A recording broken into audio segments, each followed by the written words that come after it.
디지털 세상의 모든 것을 깊이 있게 알아보는 인포맥스D. 오늘도 명확한 정보와 새로운 지식을 전해드리겠습니다. 과거에는 이윤 창출을 주로 목표로 하던 기업이 이제는 환경과 사회적인 부분에서 책임을 다해야 한다는 의미에서 몇 해 전부터 기업의 ESG 경영을 요구하는 목소리가 커지고 있습니다. 그런데 2023년인 올해가 ESG 경영과 관련해서 기업의 존폐를 가릴 수 있는 중요한 해가 된다고 하는데요. 김동수 김앤장 ESG 경영연구소장과 짚어보겠습니다. 소장님 어서 오세요. 반갑습니다. 안녕하세요. 네, 로펌인 김앤장에 ESG 경영연구소가 있는 게 좀 생소하긴 하거든요. 어떤 일을 하고 계시는 건지요, 먼저? ESG에 대한 관심이 폭발적으로 증가하기 시작한 건 2018년과 19년입니다. 네. 2018년과 19년을 지나면서 우리나라뿐만 아니라 전 세계적으로 ESG에 대한 관심이 급격히 증가하기 시작했는데요. 이러한 관심 증가의 배경에는 ESG 제도화가 있습니다. 그동안 연성 규제로 작용하던 ESG가 이제 의무화되는 단계를 거치면서 네. 법률 사무소들도 ESG에 대해서 관심을 가질 수밖에 없게 되었다라고 생각됩니다. 네, 알겠습니다. ESG가 그만큼 이제 더 중요해지는 시점이 점점 다가오고 있는 것 같은데 올해가 ESG 경영에 있어서 굉장히 기업에 중요한 시점이라고 하더라고요. 어떤 이유 때문에 그런 건가요? 예, 2023년부터 ESG에 대한 그 규제가 네. 본격화된다라는 이야기가 있습니다. 그러한 이야기의 배경에는 지금까지 논의되었던 ESG 분야의 굉장히 중요한 제도들이 막상 최종적인 의사결정이 내려지는 해이거든요. 지난 6월 1일에 네. EU에서는 공급망 ESG라고 알려진 CSDDD 공급망 실사법이 EU 의회 최종안이 나왔습니다. 네. 이제 그 발효를 앞두고 있고요. 뿐만 아니라 유럽의 ESG 정보 공시 법안이라고 할 수 있는 CSRD 네. 그리고 미국의 USSEC 미국 증권거래위원회 기후변화 공시 규정과 같은 것들에 대한 최종안이 올해 런칭될 예정입니다. 네. 따라서 2023년이 ESG 원년이라고 해도 될 만큼 실제 규제가 가속화되어 가고 있는 상황입니다. 네, 이런 그 외국의 규제들이잖아요. EU와 유럽과 그리고 뭐 미국 이런 곳에서 이제 실제로 시작되는 그런 법들이나 규제들이 우리 기업에도 영향을 미칠 수 있는 건가요? 얼마나 영향을 주는 건가요? 네, 질문 감사합니다. EU나 미국과 같은 나라들에서 시행하던 규제들은 지금까지는 우리가 제품을 수출했을 때 네. 수출한 국가에서 이제 규제를 적용을 했는데요. ESG 규제와 같은 경우에는 공급망, 가치사슬 전반에 ESG 규제를 적용한다는 면에서 네. 국내에 있는 우리 기업에도 미치는 영향이 크다라고 할 수 있습니다. 네. 공급망 실사법과 같은 경우에는 예를 들어서 EU에 수출하는 우리나라 기업들이 한국의 생산 사업장을 가지고 있다고 하더라도 공급망 실사를 ESG 실사를 받아야 되는 그런 상황에 놓이게 되는데요. 그렇기 때문에 ESG는 가치사슬 전반에 미치는 영향이 크다라고 알려져 있습니다. 우리나라의 경우에는 해외 무역 수출 의존도가 굉장히 높은 네. 나라인데요. 그렇기 때문에 ESG와 관련해서는 어느 나라보다 영향력이 클 것으로 전망되고 있습니다. 그 공급망과 관련해서 같이 사슬 이야기를 하셔서 지금 드는 생각은 중견이나 중소기업들 같은 경우는 지금까지 대기업의 ESG 경영이 요구되는 그런 것보다 여기까지 중소나 중견기업에 여기까지 영향을 미치지는 못했던 것 같거든요. 그럼 앞으로 가치 사슬이 이렇게 넘어오다 보면 여기에도 이제 좀 ESG 경영을 요구하는 목소리가 커지게 될까요? ESG 규제는 크게 두 개 그룹으로 나눠져 있는데요. 라지 파일러라고 해서 대기업군과 그리고 스몰 파일러라고 해서 중소 중견기업 부분들에 대한 규제로 구분이 되어 있습니다. 아예 구분이 되어 있군요. 네, 대기업군에 대한 규제들은 조금 더 앞서 규제가 진행된다는 네. 것뿐이고요. 결국에 중소 중견기업도 시간이 걸려서 그렇지 나중에 적용되더라도 직접 규제 대상이 될 수 있습니다. 네. 다른 하나는 라지 파일러, 즉 대기업들이 ESG 규제가 진행될 때도 중소 중견기업이 크게 영향을 받을 수가 있습니다. 왜냐하면 ESG의 특성상 가치사슬 전반의 ESG와 관련된 정보들을 확인해야 되기 때문인데요. 예를 들어서 탄소 중립과 같은 업무 성과를 내기 위해서 대기업은 중소 중견기업 협력업체의 탄소 정보, 즉 스콥 3라고 하는데요. 이런 탄소 정보를 확인을 해야 되는 상황입니다. 네. 그렇기 때문에 협력업체들에게도 라지 파일러, 대기업에게 규제가 적용되는 시점에도 굉장히 적용된다라고 할 수 있습니다. 그럼 지금 대기업뿐만이 아니라 중견 중소기업이 얼마나 ESG 경영에 대해서 인식을 하고 있는지도 좀 궁금하거든요. 현재 그 실제로요. 안타깝게도 대기업의 경우에는 지금까지 ESG와 관련해서 규제에 오랜 시간 노출되어 왔던 것들이 네. 사실입니다. ESG에 대한 관심이 폭발적으로 증가하기 시작했던 시기가 2018년과 19년이라고 그랬는데요. 2018년과 19년에는 글로벌 시장에서의 ESG 관심이 증가했던 겁니다. 네. 그렇기 때문에 해외 시장의 익스포저가 큰 대기업의 경우에는 2018년부터 ESG에 대한 인식이 증가하기 시작했다라고 알려져 있는데요. 국내에서 ESG가 확산되기 시작했던 건 2020년 하반기, 2020년 하반기 네. 그리고 2021년 상반기를 지나면서 ESG에 대한 관심이 증가하기 시작했습니다. 얼마 안 됐네요. 예, 2년 네. 정도 늦은 거죠, 대기업들에 비해서. 그래서 국내 중소기업의 인식 수준은 대기업들에 비해서 2년에서 3년 정도 늦은 것으로 알려져 있습니다. 현실적으로 중소 중견기업들의 경우에는 ESG 경영에 관련해서 지금 뭐 인식이 좀 늦기도 했고 어떻게 이제 적용을 해나가야 되는지 고민이 많을 것 같거든요. 결국 ESG에 대한 적용은 두 가지 요건을 생각할 수가 있는데요. 네. 하나는 ESG 규제 특성을 이해하면 쉽게 어떻게 대응해 나가야 될지가 보일 것 같습니다. ESG 규제의 특성 중에 하나는 단계별 로드맵이라는 개념이 있는데요. 네. ESG가 일시에 모든 기업에게 동일한 수준으로 적용되기가 어렵다 보니까 네. 대기업부터 중소, 중견기업에 이르기까지 순차적으로 적용하는 단계별 로드맵을 가지고 있습니다. 따라서 이 단계별 로드맵을 정확하게 이해하면 우리 중소, 중견기업이 언제쯤 규제가 적용될지에 대해서 예측할 수가 있습니다. 두 네. 번째는 업종별 기준인데요. 대부분의 ESG 기준들은 업종별로 특화된 항목들을 가지고 있습니다. 예를 들어서 은행의 환경 경영과 네. 자동차 부품 회사의 환경 경영이 같을 수는 없거든요. 그렇죠. 예, 네. 그렇기 때문에 업종별로 어떤 ESG 기준이 적용되는지에 대해서 트래킹을 해서 정보를 확인한다면 우리 중소 중견기업이 보다 효과적으로 ESG 규제에 대응할 수 있을 것으로 보입니다. 지금 이제 얘기를 들으면서 좀 의문이 드는 부분이 궁금증이 생기는 부분이 있어서 은행도 ESG 경영을 하나요? 금융권이잖아요.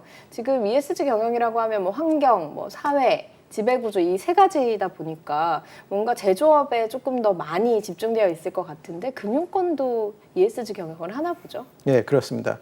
제조업의 경우에는 네. 예를 들어서 탄소 배출 같은 경우는 제조의 과정에서 탄소가 얼마나 배출하는지를 네. 확인하게 되는데 금융회사의 경우에는 흔히 금융 배출량이라고 알려져 있거든요.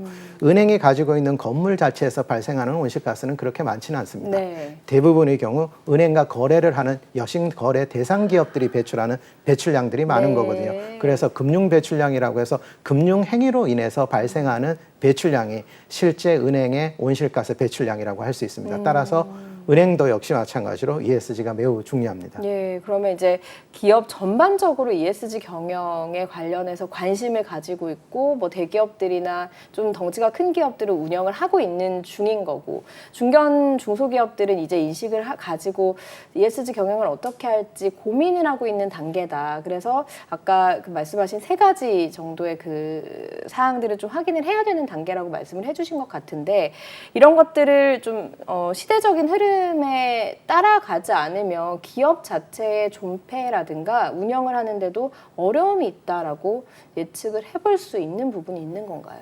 지금까지 그런 우려는 기우에 불과했습니다. 네. 그런데 지난달 한 보도자료에 따르면 글로벌 다국적 기업 몇 곳에서 국내 협력업체들을 계약 해지한 사례를 확인이 되고 있습니다.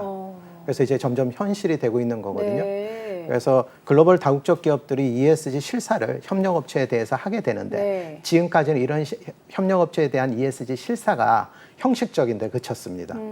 자료를 보내고 실사 자료를 보내주면 실사를 받은 것으로 가름을 했었거든요. 네. 그런데 이러한 공급망 실사들이 본격화되기 시작하면서 점점 고도화되다 보니까 그 실사 결과에 따라서 계약이 해지되는 사례들이 발생하고 있습니다. 특히 우리나라 자동차 부품사들이 크게 영향을 받고 있는 것으로 네. 알려져 있습니다. 그 글로벌 기업들, 저 다국적 기업들 중에서 대표적으로 좀 어떤 기업이 있었는지를 좀 여쭤봐도 될까요? 글로벌 다국적 기업들은 특정 기업이라고 이렇게 하기가 어려운 게요. 네. 사실 전자산업 그리고 자동차 산업 거의 대부분의 기업들이 이제 ESG와 관련된 활동들을 네. 협력업체에 동일하게 적용하고 있는 그 절차가 지금 진행이 되고 있습니다. 네. 다만 우리 기업들이 느끼기에 왜 나는 아직까지 이런 규제가 진행이 되고 있다고 하는데도 불구하고 지금 나한테는 ESG와 관련돼서 요청이 들어오지 않을까 네. 궁금해할 수는 있는데요. 네. 그건 이 ESG에 대한 실사 자체가 규모별로 진행이 되기 때문입니다. 우리나라에 있는 협력업체의 규모가 그 글로벌 다국적 기업의 협력업체 150번째 순위라고 한다면 네. 만약에 이번에 규제는 100번째까지 이제 적용이 되는 거죠. 그러면 우리는 대상이 아닌 겁니다. 네. 그냥 그 다음에가 되면 200번째면 이제 대상이 될 수가 있는 네. 거죠. 예를 들어서 우리가 201번째라고 그러면 200번째 기업까지 적용되면 바로 201번째 이렇게 협력업체인데도 불구하고 적용이 되지 않을 수가 있습니다. 그래서 지금 공급망 ESG와 관련해서 실사들은 계속 진행이 되고 있고 점점 단계별로 확장이 되고 있는 상황입니다. 어차피 와야 될 그런 흘러 넘치는 물이라고 봐야 되는 부분이 있는 거군요. 그런데 지금 경기가 상당히 어렵잖아요. 그래서 뭐 특히나 중소 중견기업들 경우에는 또 영향을 더 많이 받을 수 있단 말이죠. 이럴 때 어떻게 이 ESG 경영을 또 운영할지 고민이 있을 것 같아요. 네, 지난 코로나 19이라든가 네. 코로나19가 발생을 하고 그리고 우크라이나 전쟁이 발생하고 하는 것들은 전 인류의 경제 구조에 굉장히 큰 영향을 미쳤습니다. 네. 그래서 코로나19가 발생하면서 사업장들이 단기간에 폐쇄가 됐거든요. 네. 사업장이 폐쇄가 되고 또 우크라이나 사태가 발생하면서 전쟁이 발발하게 되니까 실제 이제 공급이 굉장히 어려워진 거죠. 그렇죠. 글로벌 공급망이 붕괴가 되면서 논의가 됐던 것 중에 하나가 네. 글로벌 공급망 재편입니다. 그래서 이렇게 글로벌 공급망이 재편되는 과정에서 몇 가지 이슈들이 나오게 되는데요. 대표적으로 두 가지 이슈가 있습니다. 하나는 에너지 안보에 대한 이슈입니다. 네. 전쟁이 발발해서 에너지 가격이 올라가는 상황에서 결국 EU의 국가들은 수장들이 한 자리에 모여서 이렇게 어려운 경제 환경 상황에서 ESG를 푸시할 수 있느냐에 대해서 그렇다라고 결론을 내립니다. 왜냐하면 에너지 안보를 지키지 못하면 지속적으로 결국 에너지 안보에 위협을 네. 받을 수밖에 없기 때문에 가스에 대한 그런 에너지 의존도를 낮추고 오히려 신재생 에너지에 대한 사용을 확대함으로써 에너지 안보를 독립적으로 가져갈 수 있다라는 네. 결론을 이루게 되는데요. 그래서 이런 코로나라든가 아니면 이런 우크라이나 전쟁 상황에서도 오히려 ESG는 더욱 가속화되는 그런 움직임을 보이고 있습니다. 네. 다른 하나는 이런 글로벌 공급망이 재편되는 과정에서 팀플레이가 진행되고 있다는 상황입니다. 팀플레이요. 네. 네. 중국을 중심으로 한 그런 무역 질서의 재편과 미국과 기타 인도 태평양 국가들을 중심으로 한 무역 그런 편제들과 같이 여러 가지 이런 공급망 재편 과정에서 팀플레이가 진행이 되고 있는데요. 네. 이 팀플레이에 들어가는 구조를 이렇게 살펴보면 ESG와 관련된 필러들을 강조하고 있는 그런 그룹이 있고요. 그렇지 않은 그룹들이 네. 있습니다. 우리가 거래하고 있는 대부분의 선진국의 경우에는 교역 대상국들 중에서 선진국들이 많은데요. 선진국들은 이런 ESG를 강조하는 그룹에 속해 있기 때문에 네. 우리나라에게는 사실은 ESG가 선택의 문제는 아닐 것 같습니다. 필수가 되어가고 있다. 그러면 정부 차원에서도 이런 협력이라든가 좀 도와줘야 되는 부분들이 있을 것 같거든요. 어떤 도움을 좀 정부에서 대책을 마련을 해야 될까요? 세 가지를 생각해 볼 수 있을 것 같습니다. 하나는 ESG 육성 정책인데요. ESG와 관련된 규제들을 조기에 도입하는 건 그렇게 좋은 방식은 아닙니다. 왜냐하면 네. 기업에 대한 부담이 그만큼 단기간에 증가하게 네. 되니까요. 그런데 적정한 시기에 ESG 규제들을 발맞춰서 만들어내지 못하면 우리나라 기업들의 ESG 경쟁력이 타국 기업에 비해서 떨어지는 네. 결과를 초래하게 됩니다. 따라서 적절한 시기에 ESG 규제를 도입을 해서 우리 기업들이 소프트하게 ESG를 도입할 수 있도록 교두보를 만들어주는 건 굉장히 중요할 것 같습니다. 네. 예를 들어서 최근에 ESG 공식 의무화 법안이 유럽과 그리고 미국에서 지금 진행이 되고 있는데요. 이러한 ESG 공식 의무화에 따라서 2023년 이런 의무화 법안들이 적용이 되기 시작하며 2025년에는 ESG 공식 의무가 발생을 하게 네. 됩니다. 우리나라의 경우에도 이에 발맞춰서 금융위원회에서 2025년부터 우리나라 상장 기업들의 ESG 공시를 단계별로 의무화하는 내용을 지금 발표한 상황입니다. 네. 이런 것들이 대표적으로 적정한 시기에 규제를 제공을 해서 이 기업들의 ESG를 육성해주는 그런 네. 교두보를 만드는 게 되겠고요. 네. 두 번째는 ESG와 관련된 지원 프로그램들입니다. 사실 중소중견기업들의 경우에는 굉장히 취약한 건 사실이고요. 네. 이렇게 ESG가 취약한 그런 업종이라든가 기업들을 대상으로 해서 직접적으로 지원하는 게 필요한데 지금 현 시점에서 집중 지원이 필요한 것들은 해외에 수출하는 기업이나 직접 수출하거나 글로벌 다국적 기업과 거래하는 우리 중소 중견 기업들이 굉장히 취약한 것으로 알려져 있습니다. 그래서 불특정 다수의 기업들을 지원하기보다 이렇게 해외에 직접 수출하거나 또는 다국적 기업에 납품을 하고 있는 중소 중견 기업들에 대한 적용은 굉장히 정책적인 효과가 클 것으로 보입니다.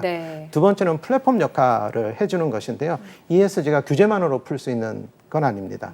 그래서 상생협력 활동을 통해서 대기업과 그리고 협력업체가 동반 성장을 통해서 ESG 추진할 수 있도록 촉진한다거나 ESG와 관련된 규제 정보들을 제공함으로써 민간 시장에서 ESG가 확산될 수 있도록 플랫폼 역할을 해주는 것도 매우 중요할 것으로 보입니다. 지금 쭉 들어봤을 때는 여태까지 ESG가 조금 어떻게 보면 일각에서는 좀 편향된 시각도 있었던 것 같아요. 이게 그냥 공허한 외침일 뿐인 거 아니냐 이렇게 이제 생각을 할 수 있을 것 같은데 얘기를 들어보니까 이게 결국에는 기업의 이익과 기업의 이미지를 올리는데도 이제 도움이 된다라는 생각이 들고 시대적인 흐름이 결국에는 ESG 경영을 해야 하는 흐름으로 가고 있다라는 생각이 좀 들었습니다. 오늘 말씀 여기까지 듣겠습니다. 고맙습니다. 안녕하세요. 인포맥스D 아나운서 강래원입니다. 더 많은 실시간 경제 뉴스와 경제 정보를 알고 싶으시다면 오른쪽 구독 버튼을 눌러주세요.